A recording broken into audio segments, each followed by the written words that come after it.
নমস্কার বন্ধুরা, আমার স্বাদের রান্নাঘরে আপনাদের সবাইকে স্বাগত।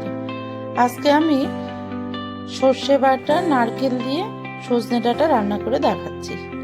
দেখুন, আমি প্রথমে কড়াইতে তেল গরম করে নারকেলগুলো দিয়ে দিয়েছি। নারকেল আমি গ্রেট করে নিয়েছি, আপনারা চাইলে বেটেও নিতে পারেন। নিয়ে একটু ভালো করে ভাজা ভাজা করলে নারকেলের সেন্টটা খুব সুন্দর হয়। ওই জন্য আমি একটু লাল লাল করে ভেজে নিয়েছি। তারপরে আমি কিছু আলু একটু মোটা করে কুচি করে নিয়েছিলাম, সে আলুগুলো দিয়ে দিলাম। এবার আলুগুলো আমি নেড়ে চেড়ে ভাজা করে নেব। একটু খুব বেশি ভাজা করব না, কারণ সজনে ডাঁটা দিয়েও আবার পরে একটু নাড়াচাড়া করতে হবে, ভাজা ভাজা করতে হবে। আপনারা চাইলে নারকেলটা যদি ইচ্ছে হয় যে বেটে করবেন, বেটেও নিতে পারেন। বেটেও একই পদ্ধতিতে ভাজা ভাজা করে নেব। এবার আমি সজনে ডাঁটাগুলো ভালো করে কেটে ধুয়ে রেখেছিলাম। এবার সজনে ডাঁটাগুলো দিয়ে দিলাম। সজনে ডাঁটা দিয়েও আমি আবার খানিকক্ষণ কষিয়ে নেব। কড়াইতে যখন তেল দিয়েছিলাম গরম করে, তখন শুকনো লঙ্কা ফোড়ন আর সামান্য একটু কাঁচা লঙ্কা সামান্য একটু কালো জিরে দিয়েছিলাম। কালো জিরে আপনি দিতেও পারেন, নাও দিতে পারেন। এবার নুন হলুদ এই দুটো আমি দিয়ে দিলাম। এটাতে তেমন কোনো বিশেষ মশলা পড়বে না, নুন আর হলুদই পড়বে।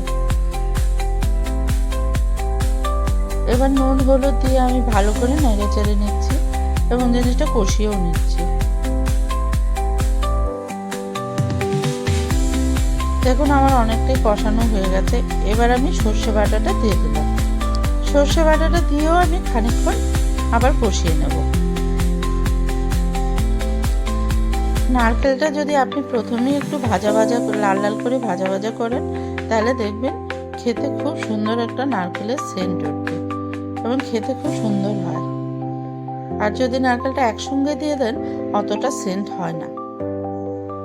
দেখুন, আমার কষানো মোটামুটি হয়ে গেছে।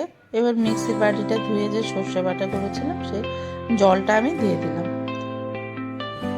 খুব বেশি তো এটা ঝোল ঝোল হবে না, মাখা মাখা হবে। কাজেই সজনে ডাঁটা এবং আলু সেদ্ধ হওয়ার মতো পরিমাণ মতো জল দিলেই হবে। এবার আমি ঢেকে দিলাম। ঢেকে খানিকক্ষণ পরে তুলে দেখলাম বেশ মাখা মাখা হয়ে গেছে।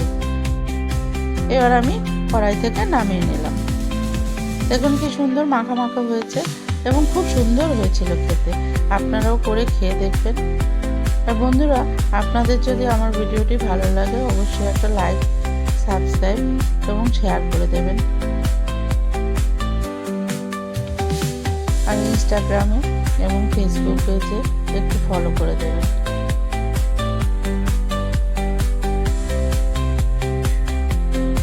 আজ তাহলে আসছি, দেখা হচ্ছে পরবর্তী আরেকটি